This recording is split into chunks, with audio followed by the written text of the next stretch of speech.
Hi guys, this is Joel with the Taproot Therapy Collective podcast, and today we're going to do a guided meditation that is for anger and letting go of anger and resentment. So before we start, I want to make sure that you're in a safe place that is good and is comfortable, and make sure you're not driving or doing something that requires concentration before you begin a meditation like this.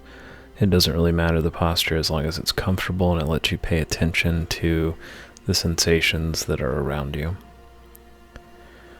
So I want you to take a deep breath in and out, and make sure that you're breathing all the way to the very bottom of your lungs. So you're breathing air in, and then you're breathing it out, but when you do that, you're feeling your chest fill all the way up until it's almost slightly uncomfortable. And then breathing all the way out in a deep belly breath. And I want you to imagine that you're standing at the foot of a lush green forest. And there are tall evergreen trees that sway gently before you in a warm breeze. And the still living needles glisten in dappled sunlight, filtering the light in the clouds as they move and interlace and interweave across your vision. And the dead needles from the pines are on the ground at your feet. And you notice a well-worn path that leads into these woods. And you hear the birds, and you feel the wind on your face, drying the sweat because you're so tired. And you have a backpack that is very heavy, that you have to carry, and no one will carry it for you, and you can't put it down. And all of this has fallen to you to do. And the straps of the backpack are padded, but it's so heavy that the padding is pulling into your shoulders. And you feel how much sweat is underneath the backpack between your shirt and your skin, where the skin can't breathe. And this pack contains a lot of responsibility for anger and resentment. It's an obligation, and it's fallen to you, and it's heavy, and you have to step forward, and you feel the pine needles crunch under the rubber of your boot, but you feel extra weight with every step because you're carrying such a heavy pack. And it doesn't bother you because you're the one that has to carry it. And you breathe in that fresh, piney air, the sap from the living green needles mixing with the crunch of the dead needles under your feet, and their kind of tannic scent, both of those things in the air. And there's a slight breeze. And you hear nuthatches and different bird calls. And you see birds moving through the forest, other things crunching the pine needles too, and you continue on this well-worn trail into the forest. And you keep walking and feeling the weight of this thing.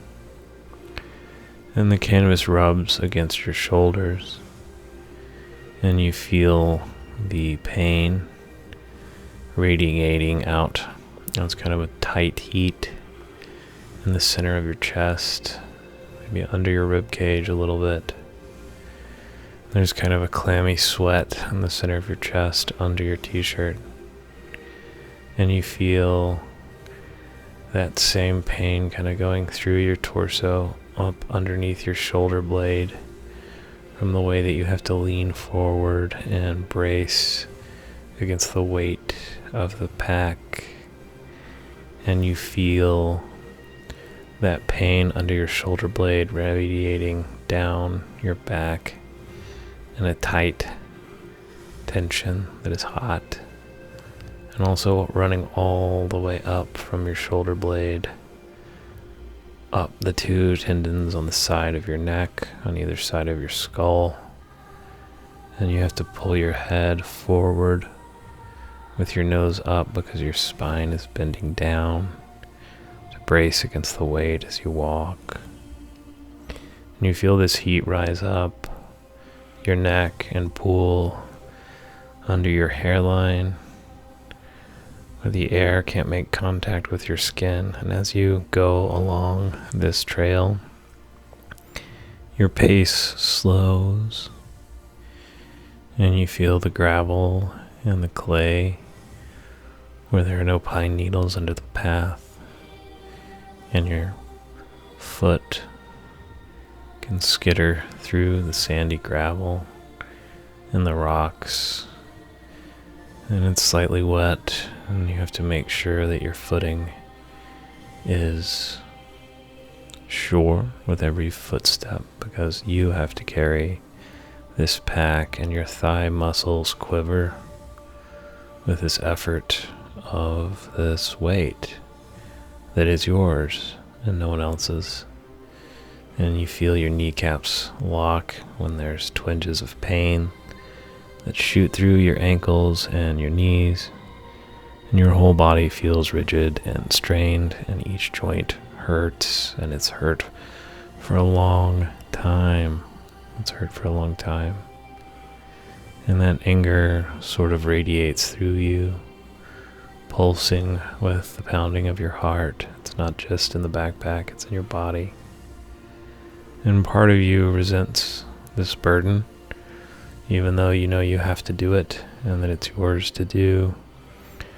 And there's a longing to take it off and to run away into the woods, but another part of you whispers that you have no choice, that it's your obligation to carry these festering emotions and responsibilities, and no one else can do it for you, and it's your job to be the beast of burden, and your mind wrestles with this conflict as you trudge onward down the path.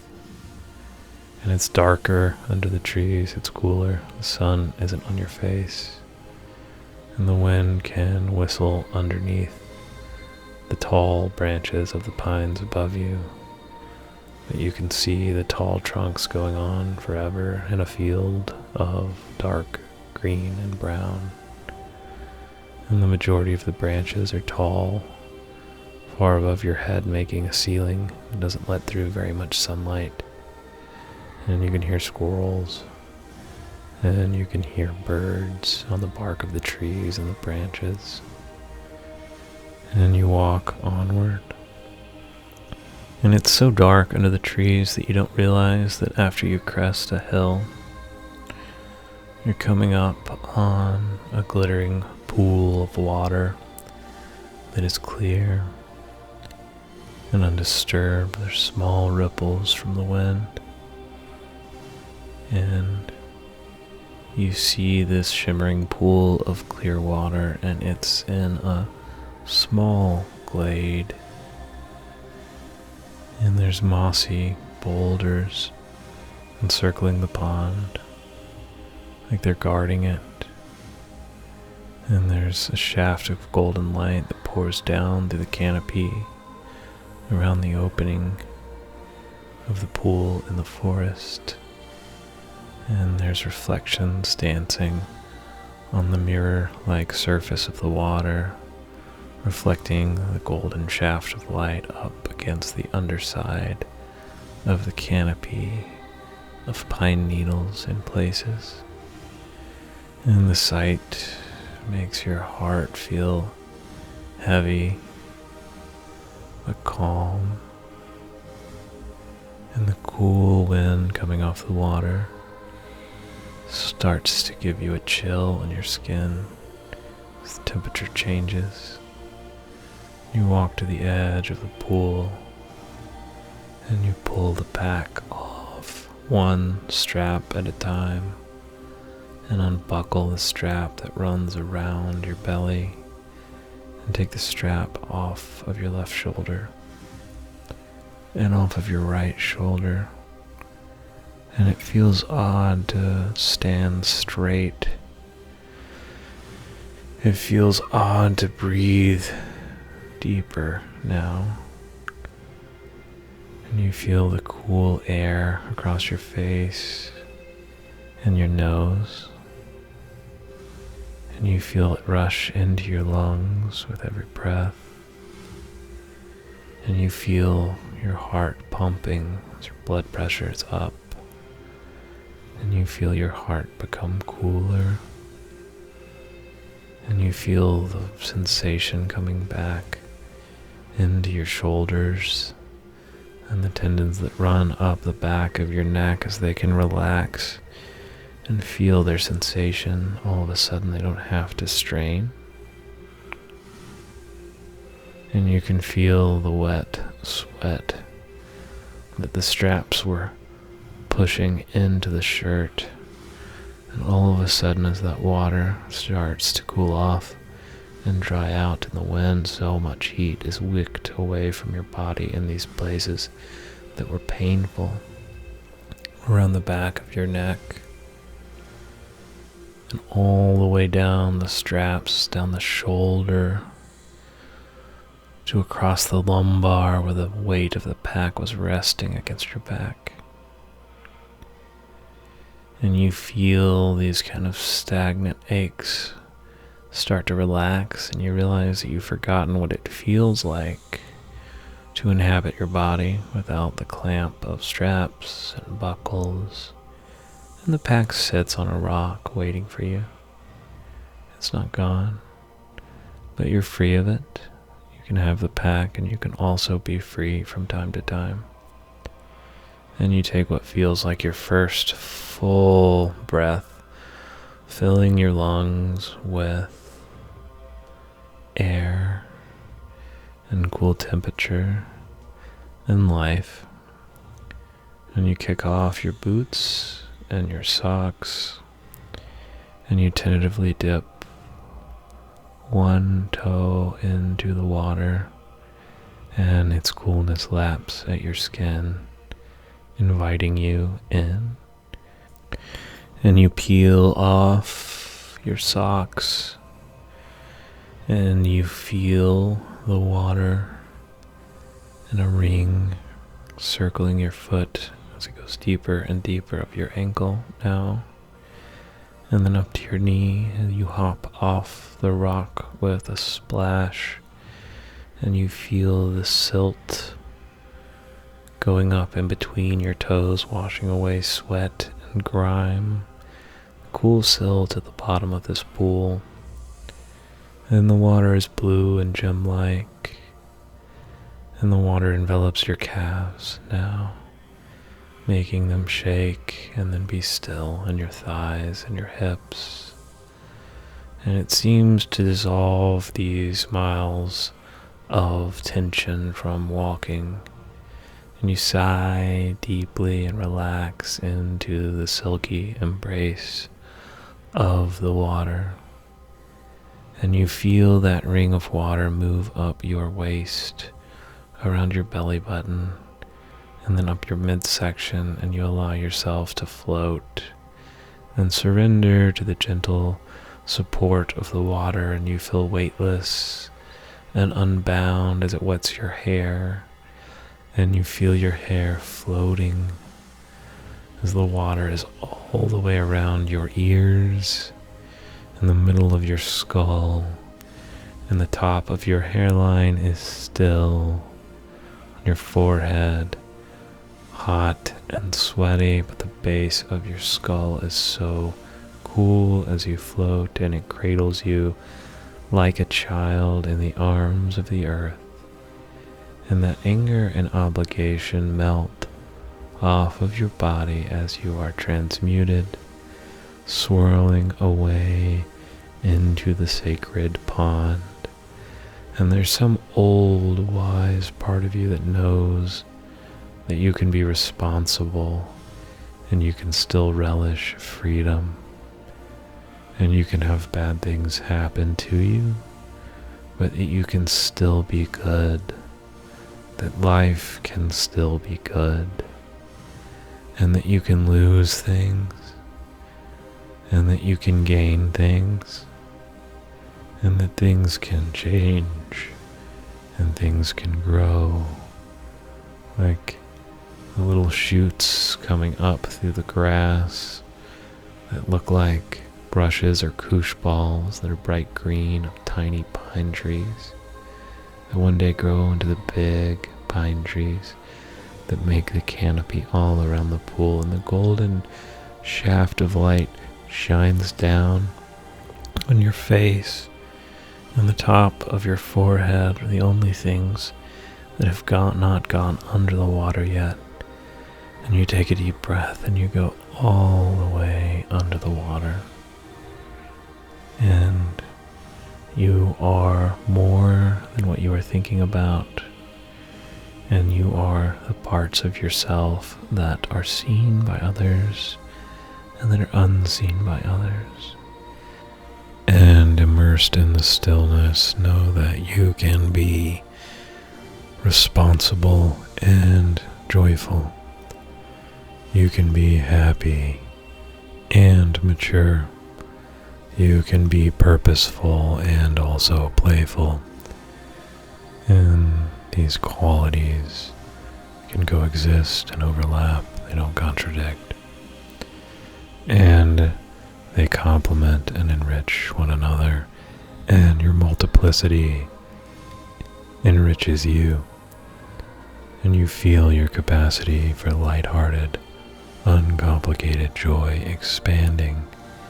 And cradled by the water, you realize that you can be independent and vulnerable, self-reliant and also softly open. And the more you embrace your own tender humanity, the more resourced you are to stand tall in your singular strength. And there is a power in yielding, and a stability in letting go and dissolving. And there is strength in surrender. And as you absorb these insights, you begin to understand that at your core you are the space that holds all opposites without tension, and the awareness in which all experiences arise and dissolve, anger, peace, connection, solitude are all you. You are partially known and partially unknown, and they all come and go like ripples on the surface of the pond water above you.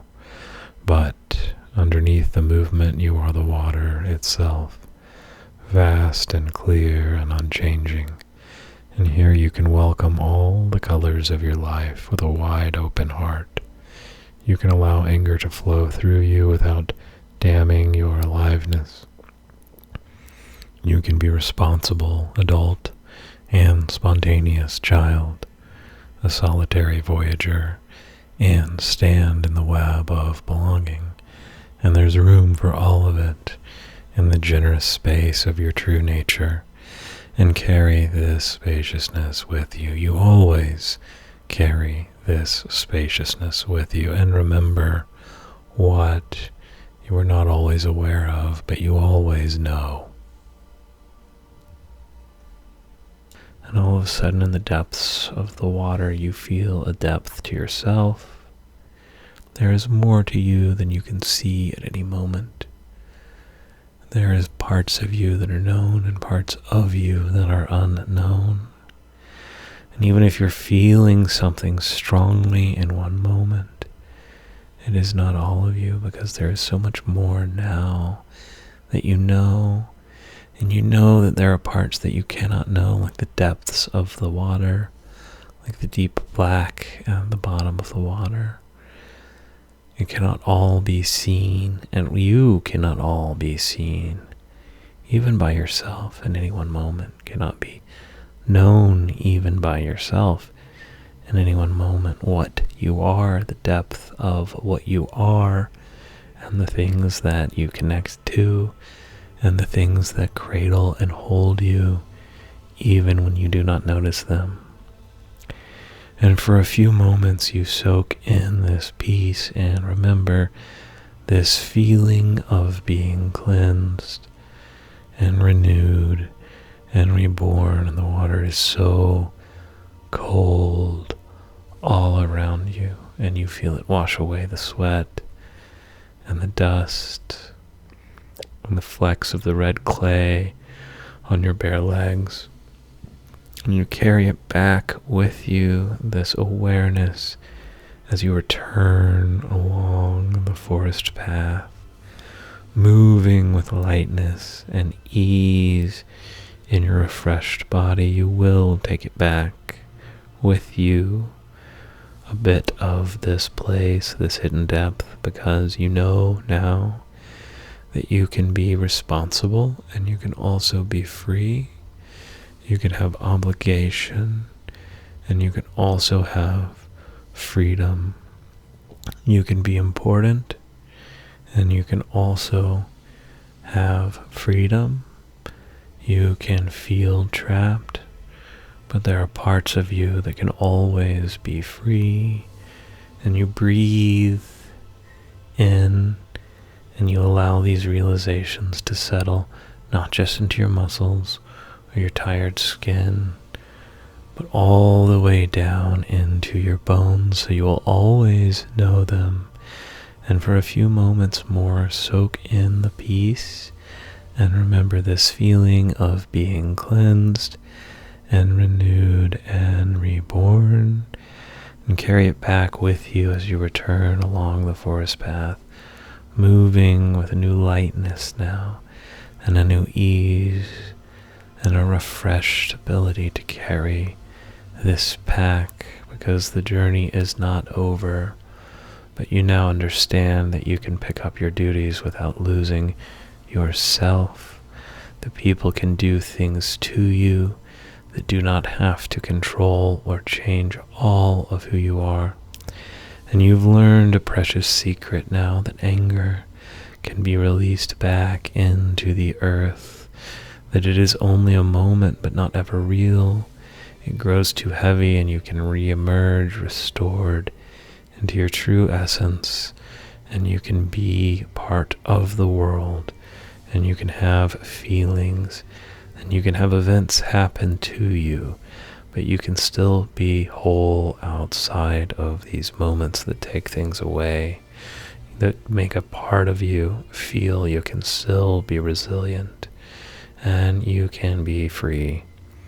And I want you to gradually let your awareness return to the present moment, to the surface beneath you and the gentle movement of your breath, and know that you can return to the forest pool in your imagination whenever you feel unburdened, and experience this release again and again.